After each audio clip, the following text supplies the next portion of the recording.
মাধ্যমিক ভূগোল। মাধ্যমিক ভূগোলে 100-তে 100 নম্বর পাওয়া একদম সহজ। মাধ্যমিক পরীক্ষার ভূগোল 100-তে 100 পাওয়া একদম সহজ। হ্যাঁ বন্ধুরা, তোমরা ঠিকই শুনেছ। মাধ্যমিক ভূগোলে 100-তে 100 পাওয়া যায়। তার মধ্যে সবথেকে বেসিক নিয়ম যে বড় প্রশ্নগুলো অ্যাটেন্ড করতে হয় 20 নম্বর, অর্থাৎ প্রাকৃতিক ভূগোল থেকে 10 নম্বর, আঞ্চলিক ভূগোল থেকে 10 নম্বর। এই 10-এর 10-এও অর্থাৎ 20-তে কিন্তু 20 পাওয়া যায়। তার থেকে বড় একটা সোজা নিয়ম হচ্ছে আঞ্চলিক ভূগোলে যে 4টি প্রশ্ন থাকে তার মধ্যে করতে হয় দুটো, সেই দুটো না পড়েও কিন্তু তুমি 10 পাবে, একবারে 100% গ্যারান্টি। আমার যদি আগের ভিডিওটা দেখে থাকো তাহলে তুমি পাস পাচ্ছ, আর এই ভিডিওটা দেখলে তুমি পাস পাবে, কিন্তু কি ভিডিওটা শেষ পর্যন্ত দেখতে হবে। হ্যাঁ চলো তো ভিডিওটা স্টার্ট করা যায়। প্রিয় মাধ্যমিক শিক্ষার্থী ভাই বোনেরা, তোমরা প্রত্যেকেই জানো আর কদিন পরে বোর্ড এক্সাম হতে চলেছে। বোর্ড এক্সামে আমার কেমন কমন তোমরা আগের ভিডিওগুলো মিলে নাও, গত বছরের যে 11-12 মাধ্যমিক, তাহলে তোমরা বুঝতে পারবে। তো আমি তোমাদের একটা টোটকা শেখাচ্ছি। কি তোমরা তো দেখেছো ইউটিউবে ম্যাথের সাথে যে একটা দিয়ে কি করে হাজারটা করা যায়, আজকে আমি তোমাদের শেখাবো ইউটিউবে প্রথম। অর্থাৎ তুমি ইউটিউব চ্যানেলগুলো খোলো, কোথাও পাবে না। এই যে প্রথম আমি তোমাদের দেখাচ্ছি ভূগোলে একটা দিয়ে কি করে 5টা প্রশ্ন, তাও শুধু একটা দিয়ে 5টা প্রশ্ন না, যে 5টার মধ্যে তোমাদের একটা পরীক্ষায় থাকে সেইটাই। কি তোমরা প্রত্যেকে জানো যে আঞ্চলিক ভূগোল থেকে কিছু না থাকুক চাষ সম্পর্কে একটা থাকবে, ধান, গম, চা, পাট, এর মধ্যে যে কোনো একটা। তাহলে আমি তোমাদের একটা শিখিয়েছি, এর আগের ভিডিওটা দেখো।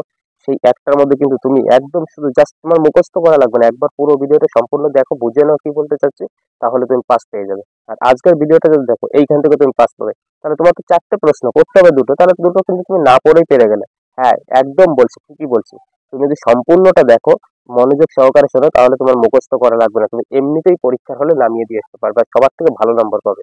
কি দেখো, আঞ্চলিক ভূগোলে তোমরা জানো প্রত্যেকে যে এইখান থেকে পশ্চিম ভারতের কার্পাস বয়ন শিল্প তোমাদের পরীক্ষার সময় অনেকে দেয়। তোমার পশ্চিম ভারতে পেট্রোরসায়ন শিল্পর গুরুত্ব সম্পর্কে আলোচনা করে, দুর্গাপুর লৌহ ইস্পাত শিল্প গড়ে ওঠার কারণ, হুগলি নদীর তীরে পাট শিল্প গড়ে ওঠার কারণ, হলদিয়া বন্দর গড়ে ওঠার কারণ। এইগুলোর মধ্যে যে কোনো একটা থাকবেই থাকবে, পরীক্ষা থাকেও প্রতি বছর ঘুরে ফিরে। তাহলে তুমি কি এইখানে এতগুলো তুমি মুখস্থ করবে না? তাহলে সেটা বোকামি হবে। তোমরা যারা খুব ভালো স্টুডেন্ট তাদের তো মুখস্থ আছে সবগুলো, কিন্তু তবুও তোমরা জিনিসটা টোটকা করে রেখে যাও কি করে ফুল নম্বর পাওয়া যায়। তাহলে এইখানে বুঝতেই পারছো, যে অঞ্চলটা বলবে সেই অঞ্চলে প্রচুর পরিমাণে কি কাঁচামাল, অর্থাৎ কাঁচামাল তো লাগেই, কাঁচামাল অথবা খনিজ তেল। যদি পেট্রোরসায়ন শিল্প আসে তখন লিখবে খনিজ তেল পাওয়া যায়, যা এই শিল্পস্তরের অন্যতম কারণ। বুঝতে পেরেছো আশা করি। পর্যাপ্ত জল, পর্যাপ্ত জল এখানে তুমি কি লিখবে, এই অঞ্চলের কাছাকাছি বিভিন্ন নদ নদী, সেই নদ নদীগুলোর নাম যদি তুমি জানো তাহলে সেই নামগুলো উল্লেখ করবে, যেমন কি নর্মদা, তাপ্তি, মাহি, সবরমতী। এর মধ্যে কোনো একটা নাম যদি দিতে পারো খুব ভালো, আর নাহলে এই নামগুলো দিলেও হবে, কোনো অসুবিধা নেই, কিন্তু দেখে বুঝে দিবে। আর না পারলে তুমি বাদ দিয়ে দেবে, বিভিন্ন নদ নদী থাকার ফলে এই শিল্পের যে জলের দরকার তার প্রয়োজন মেটায়। তাহলে এইখানে কি তুমি নদীটা দেখে যাবে, জাস্ট একটা দুটো নদীর নাম তুমি দেখে যাবে, আর তোমার কিছু করা লাগবে না, সমস্ত তুমি গদে মেরে দেবে। তারপর বন্দরের সুবিধা, বন্দরের কাছাকাছি এই অঞ্চল গড়ে ওঠায় বিভিন্ন কাঁচামাল, উৎপন্ন দ্রব্য আমদানি ও রপ্তানি করা সহজ হয়। পরের পয়েন্ট তুমি কি লিখবে দেখো, পরের পয়েন্ট হচ্ছে বাজারজাত। এই বাজারজাত মানে কি, দেখো যে কোনো জিনিস তৈরি করলে শুধু হবে না, সেটা তৈরি করার জন্য যে কাঁচামাল লাগে সেটা আনতে হবে, প্লাস উৎপন্নটা বাজারে পাঠাতে হবে, তবেই তো সেখানে ভালো হবে। তাহলে সেটা কি, বাজারজাত অঞ্চলের কাছাকাছি এই সব অঞ্চল গড়ে ওঠার ফলে উৎপন্ন সামগ্রিক বাজারে বিক্রি করে প্রচুর মূলধন পাওয়া যেত, তাই বাজারের কাছে এই শিল্প গড়ে উঠেছে। এছাড়া এই সব শিল্পের প্রয়োজনীয় জিনিসপত্র সহজেই বাজার থেকে আনা হতো। এবার পরিবহন, পরিবহনটা প্রায় একই রকম, জলপথ, সড়কপথ। এবার সড়কপথ কোন কোন, NH3, 4, 6, 7, 8, 9, 15, 17 এর মাধ্যমে, অর্থাৎ এইগুলোর মধ্যে কোনো একটা যে কটা নাম মনে থাকে সে কটা দিয়ে দুটো একটা বলবে। এর মধ্যে উৎপাদিত শিল্প আদান প্রদান করার সুবিধা থাকে, তাই উন্নত রেলপথ ও সড়কপথের কাছাকাছি অঞ্চলে এই শিল্প গড়ে ওঠে। এই শিল্প মানে কোনটা, যেটা তোমার পরীক্ষায় থাকবে, সেটা যদি যে পশ্চিম ভারতে পেট্রো রসায়ন থাকে তাহলে সেই পেট্রো রসায়ন, লৌহ ইস্পাত হলে লৌহ ইস্পাত সেটা লিখবে। এবার তারপরে দেখো ব্র্যাকেটে কি লেখা আছে, হুগলি নদীর তীরে অবলিক দিয়েছে হলদিয়া বন্দরের ক্ষেত্রে, অর্থাৎ এই হুগলি নদীর তীরে আর হলদিয়া বন্দরের ক্ষেত্রে জলপথের মাধ্যমে বা জলপথের বন্দরের সাহায্যে শিল্প আদান প্রদান করা হয়। যদি হুগলি নদীতে আর হলদিয়া নদী থাকে তখন কিন্তু জলপথটা অতি অবশ্যই উল্লেখ করতে হবে, যেখানে কিন্তু এইখানে লেখা নেই, তাই এটা এইখানে তোমার পুট করতে হচ্ছে। এবার তারপর চলে আসো দেখো শ্রমিক, এইসব অঞ্চলে প্রচুর পরিমাণে দক্ষ ও কম মজুরিতে বেশি সংখ্যক শ্রমিক পাওয়া যায়। তারপরে পয়েন্ট কি লিখবে, মূলধন। মূলধনে কি দেবে, এইসব অঞ্চলে সরকারি ও বেসরকারি সংস্থা থেকে প্রচুর পরিমাণে শিল্প উন্নতির জন্য মূলধন পাওয়া যায়।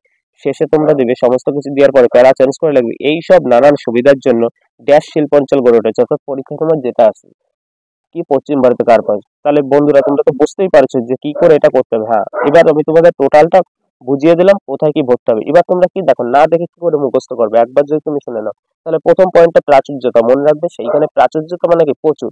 অর্থাৎ যে শিল্প তৈরি হবে সেই শিল্পের জন্য কাঁচামালটা অবশ্যই দরকার। কাঁচামাল মানে তুমি ভেবো না আবার যে এমনি সবজি। কাঁচামাল মানে কি? যে শিল্প উৎপন্ন হবে সেই শিল্প তৈরি করতে যা লাগে সেটাকে বলে কাঁচামাল। তাহলে যেসব অঞ্চলে কাঁচামালটা ভালো পাওয়া যাবে সেখানে তো অবশ্যই বেশি থাকবে, তাই ওইখানে প্রাচুর্যতা লিখলাম। এবার পর্যাপ্ত জল। পর্যাপ্ত জল মানে কি? এইসব শিল্প কারখানা তৈরি করতে গেলে তো জলের প্রচুর দরকার। তাহলে যেসব জায়গায় ভালো পর্যাপ্ত মানে জলের সুবিধা হবে, কি অনেক দূর থেকে আনতে হবে না, মানে নদী কাছাকাছি থাকবে, সেই সব জায়গায় প্রাচুর্যতা হবে। ওর জন্য বলছে পর্যাপ্ত জল। বন্দরের সুবিধা। যদি উৎপন্ন জিনিস শুধু আমদানি মানে তৈরি করা হয়, বাজারে বিক্রি করা না হয়, তখন কিন্তু সমস্যা। তার জন্য বন্দরের সুবিধা মানে যেখানে বন্দর থাকবে সেই সব জায়গায় ওই অঞ্চলটা গড়ে উঠবে। তারপর দেখো কি বলছে, বাজার। বাজারজাত মানে হচ্ছে আমি শুধু তৈরি করলাম, তৈরি করলে তবে না, বাজারে বিক্রিরও দরকার আছে। বিক্রি না হলে তো আমার মাল তৈরি করে লাভ নেই। তার জন্য কি বাজারজাত সুবিধা, অর্থাৎ বাজারে বিক্রি করার জন্য যেখানে বাজার কাছাকাছি আছে সেই সব অঞ্চলে ওটা গড়ে ওঠে। তারপর দেখো শ্রমিক। যেসব জায়গায় কি খুব মানে কি কম মজুরিতে ভালো এবং দক্ষ শ্রমিক পাওয়া যায় সেই সব জায়গায় এইগুলো উৎপন্ন খুব ভালো হয়, বা এই শিল্প গড়ে ওঠার প্রধান কারণ। মূলধন মানে বিভিন্ন কি সরকারি বেসরকারি সংস্থা থেকে যেগুলো পাঠায় সেইগুলো নিয়ে সুবিধা হয়। তাহলে এই সকল কারণে গড়ে ওঠে। তো আশা করি বন্ধুরা তোমরা এই ভিডিওটা দেখে খুবই উপকৃত হচ্ছে। যদি তোমাদের কাছে এই ভিডিওটা খুব ভালো মনে হয় এবং ইনফরমেটিভ মনে হয়, তাহলে তোমরা কি প্রচুর প্রচুর পরিমাণে শেয়ার করবে। এই কারণে তোমাদের ভাই বোন বন্ধু বান্ধব সবার মধ্যে শেয়ার করবে। এই কারণে বলছি, তোমরা যারা তোমাদের ক্লাসমেট আছে তারা তো এই ভিডিওটা দেখে উপকৃত হবে। আর তোমাদের ভাই বোন এই চ্যানেলটা দেখলে কি হবে, এই চ্যানেলটা তারা সাবস্ক্রাইব করে নেবে। এর ফলে কি হবে, ক্লাস 7 থেকে শুরু করে 12 পর্যন্ত সমস্ত কি সাজেশন যেমন পাবে, আমার ব্যাচের নোট পাবে, তেমন কোন বই কিনতে হবে, কখন কোনটা পড়তে হবে সেটা তো পাবেই। তাছাড়া যারা কি কম পড়ে বা ভালো পারে না তাদের জন্য এইরকম টোটকা, অর্থাৎ দুটো তিনটে প্রশ্ন পড়ে কি করে পাস করা যায় একদম ইজি, সেই লেভেলটাই করা হবে। তো চলো, ভালো লাগলে লাইক অবশ্যই করবে, কমেন্ট করবে আর শেয়ার করবে। আর হ্যাঁ, তোমাদের কোন কোন ভিডিও প্রয়োজন সেটা কিন্তু আগে তোমরা কমেন্ট লিখে পাঠাবে। আর যদি মনে হয় না চ্যানেলটি থেকে তোমরা উপকার কিছু পাচ্ছ, তখনই কিন্তু সাবস্ক্রাইব করো। তো চলো, আজকের ভিডিওটা এই পর্যন্ত।